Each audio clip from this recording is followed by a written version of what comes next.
असंभव कुछ भी नहीं। एक देश लगने वाला ये भारत वास्तव में विभिन्न संस्कृति वाले राष्ट्र का एकीकरण है। प्रेम और सपनों की ऐसी धरती जिसे देखने की आस सभी के दिलों में है। अपने अनमोल खजानों से इस धरती ने सारे विश्व को अपने प्रति आकर्षित कर रखा है। हमारे रंग बिरंगी उत्सव देखने के लिए दुनिया भर के लोग लालायित रहते हैं। हमारे आनंद भरे उत्सव जो आकाश को भी रंग देते हैं और धरती को भी जगमगा देते हैं। हमारे संस्कार मूलक रीति रिवाज आज भी सभी के मन को लुभा रहे हैं। लेकिन इन सभी खजानों के बीच एक खजाना ऐसा भी है जो आंखों से ओझल रहता है। वो खजाना रचा बसा है भारत की आध्यात्मिकता में, जिसे सिर्फ अनुभव से ही जाना जाता है। ये भारत देश साधना, आराधना और मोक्ष की धरती है। मुमुक्षु यहाँ स्थिर होकर जीवन के गूढ़ रहस्यों की खोज करके अपने वास्तविक स्वरूप को पहचानता है। भारत की युगों पुरानी विचारधाराओं ने जीवन के ऐसे रहस्यों को उजागर किया है जिसमें जीव प्राणी मात्र की कल्याण भावना बसी है। यहाँ भक्ति और रोजमर्रा की जिंदगी एक दूसरे में ऐसे घुल मिल गए हैं कि जिसे अलग करना संभव ही नहीं। भारत ऐसे अवतारों और योगी महात्माओं की धरती है जिन्होंने संसार से परे होकर अकेले में वीरान यात्राएं की हैं। तो आइए ऐसे ही एक अवतारी परम तत्व भगवान श्री स्वामीनारायण की कल्याण यात्रा के दर्शन करें। उत्तर भारत में अयोध्या के समीप बसे छपैया गांव में अवतरित भगवान श्री स्वामीनारायण ने बालवय में ही घर का त्याग किया। 7 वर्ष तक अविरत बहती इस कल्याण यात्रा ने कई पतितों को पावन किया, तीर्थों को नया तीर्थत्व दिया, साधकों की साधना सुफल बनाई।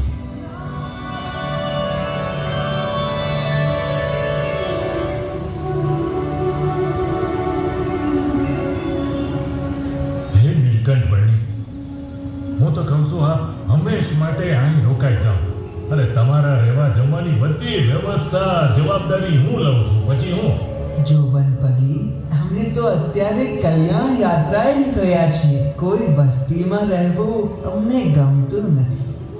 અરે પ્રભુ, રોકાઈ જાઓ ને તો બહુ જ સારું હે। આ ગામના લોકોને આપના સત્સંગનો લાભ મળશે।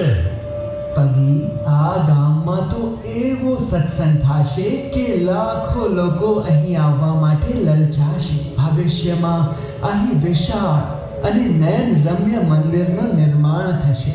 મંદિરની ધજા યુગો સુધી મુમુક્ષુઓને મુક્તિ પ્રદાન કરતી રહેશે। વાહ પ્રભુ વાહ! પરંતુ એ મંદિર બનશે ક્યારે? જો બનપગી સમયની પ્રતીક્ષા કરો। ધીરજના ફળ બહુ મીઠા હોય છે। હવે આપ જાઓ, સ્નાન કરવા માટે આવ્યા હતા ને? જાઓ સ્નાન કરી આવો, અમે અમારા પંથે જશું।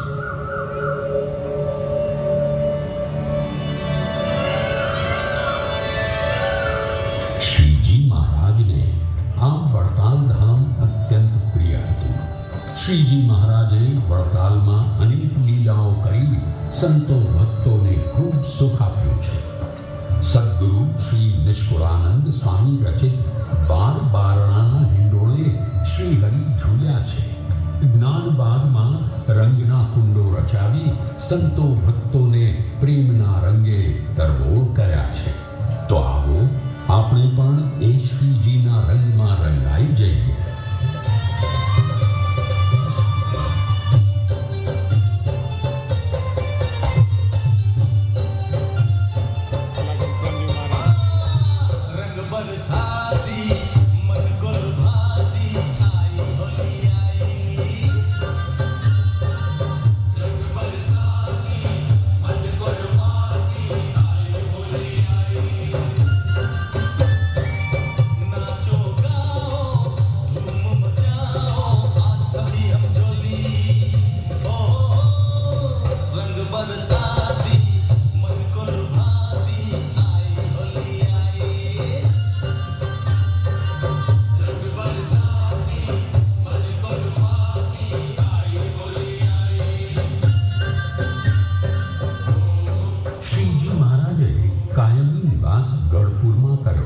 પણ સંપ્રદાયલક્ષી બંધારણ તો વડતાલમાં જ કર્યું.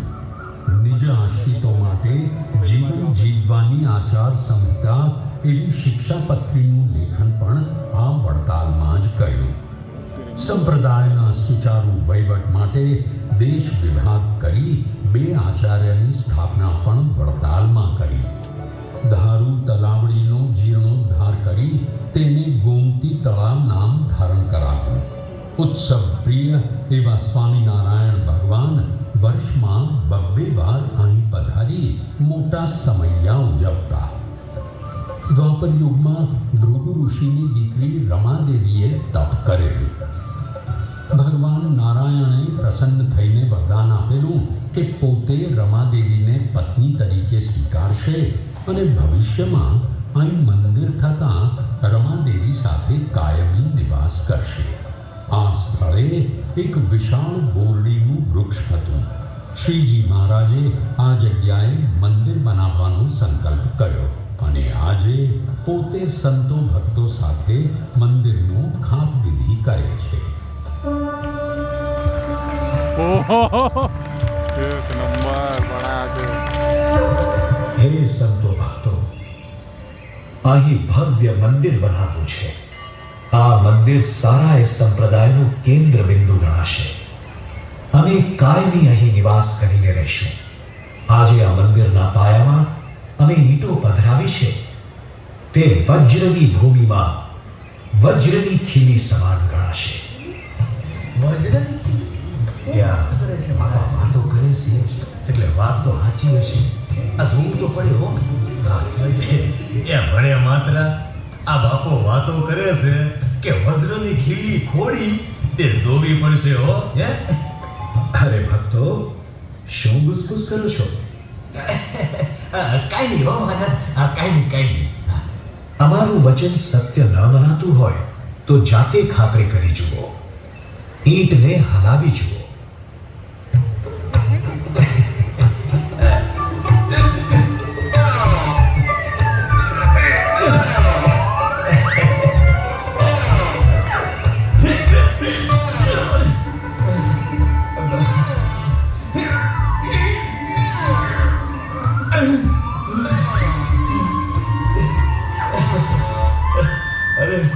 અરે મહારાજ, આ તો ખરેખર વજ્રની ખીલી ખોડી. ભક્તો, અનંત વર્ષો સુધી આ મંદિર દ્વારા અમારે મોક્ષનું સદાવ્રત ચલાવવું છે. આ મંદિર નિર્માણમાં કોઈ પણ જાણી કે અજાણી સેવા કરશે તેને અમે અમારા અક્ષરધામમાં તેડી જશું. આના પાયામાં કોઈ પથ્થર નાખશે તેનું પણ કલ્યાણ. અરે મહારાજ, બહુ દયા કરી તો બહુ દયા કરી. આલ્યો અમે પણ એક પથ્થર નાખ્યો.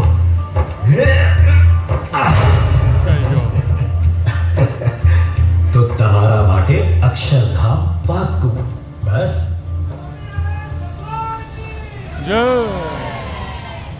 શ્રીજી મહારાજે મંદિર નિર્માણ માટે સદગુરુ શ્રી બ્રહ્માનંદ સ્વામીને નિયુક્ત કરેલા. સ્વામીએ પોતાની આગવી કલા દ્રષ્ટિ અને સૂઝબૂઝથી 3 શિખરના પાયા નંખાવ્યા. 9 લાખ જેટલી ઈંટો તો પાયામાં પુરાઈ ગઈ. વડતાલના જોબન ભક્ત બાપુભાઈ, નારાયણ ગિરિજી વગેરેની સમર્પણ ભાવના અને આસપાસના ગામના ભાવિકોના સહકારથી મંદિરનું કામકાજ પૂરજોશમાં ચાલવા લાગ્યું. કોઈ પણ દુખ્યો હોય તેને સ્વામી મંદિરની સેવામાં જોડતા અને તેના દુઃખ દૂર કરતા. આવા જ એક ભાવિકે મંદિરની સેવા કરેલી અને તેનો જ્યારે અંતકાળ આવ્યો ત્યારે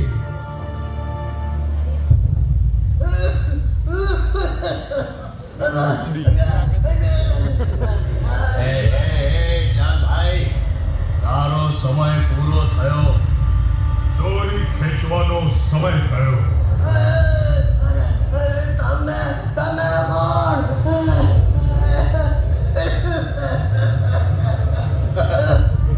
અમને ન ઓળખ્યા? ક્યાંથી ઓળખ? કોકથી ભેટો થયો હોય તો ઓળખ ને. અમે છીએ યમદૂત.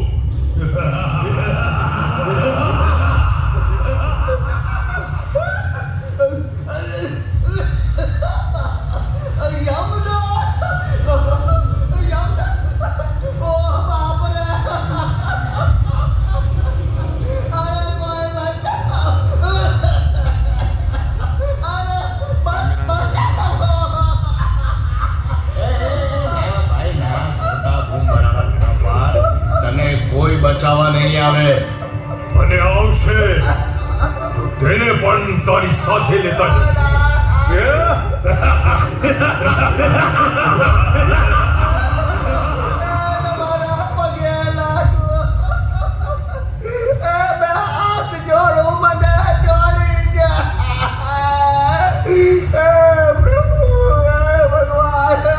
અરે પગે લાગ કે માથે લાગ ખાલી તો જવાનું નથી. તારો હિસાબ એમ યાદ આવે છે કાંઈ કેટલાય જીવોને માર્યા છે તે ઉડતા પંખીને તીરથી લીધી નાખ્યા છે. કેટલાય નિર્દોષને લૂંટ્યા છે. હા, સેંકડો ખેડૂતો, 50 જેટલા પોલીસ અને એક અંગ્રેજ અમલદાર આટલા તારા નામે બોલે છે. હે યમદૂતો, આ જીવ તમારો નથી, આ તો અક્ષરધામનો અધિકારી છે. હે પ્રભુ, પણ આણે કેટલાય પાપ કર્યા છે. આખો ચોપડો એના પાપથી ભરેલો છે. યમદૂતો, અહીં જ્યારે મંદિરનું કામકાજ ચાલતું હતું ત્યારે એણે ખૂબ સેવા કરી છે, માટે એના બધા પાપ બળી ગયા. ભલે મહારાજ, જેવી આપની આજ્ઞા.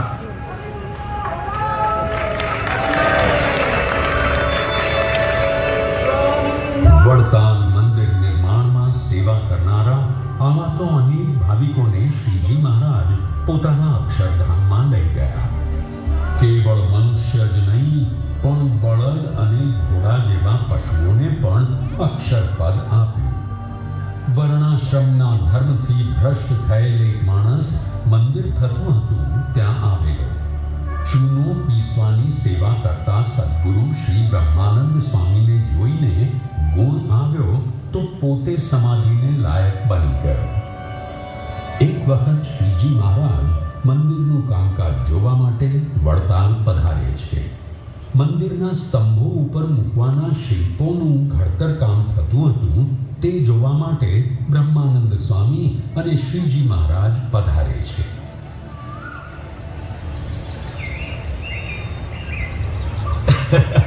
પધારો પધારો મહારાજ, પધારો. આ કોતરણીવાળા સ્તંભો ગર્ભગૃહની આગળ આવશે. આ કલાત્મક કોતરણીવાળા તોરણો મંદિરની રૂપ ચોકી અને મુખ્ય પ્રવેશ દ્વારની ઉપર આવશે. વાહ સ્વામી, તમે તો આ મંદિર માટે તમારી તમામ કળા વાપરી નાખી. અરે મહારાજ, એ બધો તો આપનો પ્રતાપ છે. અને મહારાજ, આ વિવિધ વાદ્યો લઈને ઉભેલા ગાંધર્વોના શિલ્પો મુખ્ય ઘુમટના સ્તંભો ઉપર આવશે.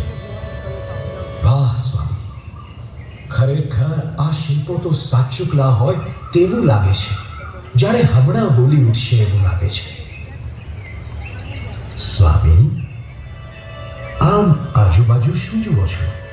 મહારાજ, આપણે હમણાં કહ્યું ને કે આ પૂતળા તો જાણે હમણાં બોલી ઉઠશે એવા છે, તો હું જોઉં છું કે આજુબાજુ કોઈ ભગવાન છે કે નહીં. જો ભગવાન હોય તો આ પૂતળાને નચાવે. સ્વામી, તો શું અમે ભગવાન નથી? તમે ભગવાન ખરા, પણ અમારો સંકલ્પ સિદ્ધ કરો તો. લ્યો ત્યારે તમારો સંકલ્પ પણ પૂરો કરી દઈએ.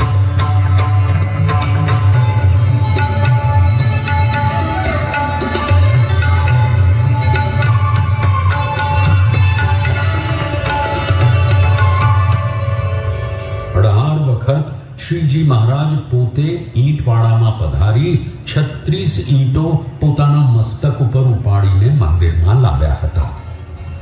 સંવત 1881ના કારતક સુધી દ્વાદશીના મંગળ દિને ભગવાન શ્રી સ્વામિનારાયણ વડતાલ મંદિરમાં મોટા 3 શિખરો નીચે ગર્ભગૃહમાં મૂર્તિ પ્રતિષ્ઠા કરે છે. વચલા ખંડમાં શ્રી લક્ષ્મીનારાયણ દેવ પધરાવ્યા. ઉત્તર ખંડમાં શ્રી ધર્મદેવ, ભક્તિ માતા અને શ્રી વાસુદેવની મૂર્તિઓ પધરાવી અને દક્ષિણ ખંડમાં શ્રી રાધા કૃષ્ણની યુગલ મૂર્તિઓ સાથે પોતાનું સ્વસ્વરૂપ એવું શ્રી હરિકૃષ્ણ મહારાજનું સ્વરૂપ પધરાવ્યું. એ મંગલ દિન હતો સંવત 1881 ને કાર્તિક સુધી દ્વાદશી અને બુધવારનો. ભારતની પુણ્યભૂમિ પર આજે લાખો ભક્તોની આસ્થા ઉપાસનાનું કેન્દ્ર વડતાલ ધામ બની રહ્યું હતું. આજે ભારતના ઇતિહાસમાં એક નવું સોપાન શરૂ થયું હતું, જેના હજારો સંતો અને 5 લાખ જેટલા હરિભક્તો સાક્ષી હતા. સ્વયં શ્રીજી મહારાજે પોતાના ભક્તોને દર પૂનમે શ્રી હરિકૃષ્ણ મહારાજના દર્શને આવવાની આજ્ઞા કરી છે. લાખો ભક્તોના ભાવો પૂર્ણ કરવા માટે અહીં શ્રી હરિકૃષ્ણ મહારાજ સાક્ષાત વિરાજે છે. આ ધામમાં રહીને ધર્મધુરંધર આચાર્યોએ સંપ્રદાયની આન બાન અને શાનને ઓર ઉજળી કરી છે. નંદ સંતોથી લઈને અત્યાર સુધીના તમામ સંતોએ પોતાના જીવ રેડીને આ ધામની ધજાને દિગંતમાં લહેરાતી કરી છે. લાખો હરિભક્તોના સમર્પણ આજે મંદિરના શિખરોમાં ઝળહળે છે. વડતાલ મંદિર સંસ્થાન દ્વારા છેલ્લા કેટલાય વર્ષોમાં વિકાસની હરણફાળ ભરી છે. વડતાલ શ્રી સ્વામિનારાયણ મંદિર સંસ્થાન દ્વારા આયોજિત શ્રી લક્ષ્મીનારાયણ દ્વિશતાબ્દી મહોત્સવ પ્રસંગે પરમ પૂજ્ય ધર્મધુરંધર 1008 આચાર્ય મહારાજ શ્રી રાકેશ પ્રસાદજી મહારાજના શુભાશીર્વાદ તેમજ સદ્ગુરુ સંતોની પ્રેરણા સહ આવો સૌ સાથે મળી વડતાલ ધામને નૃત્ય દ્વારા અભિવંદના કરીએ.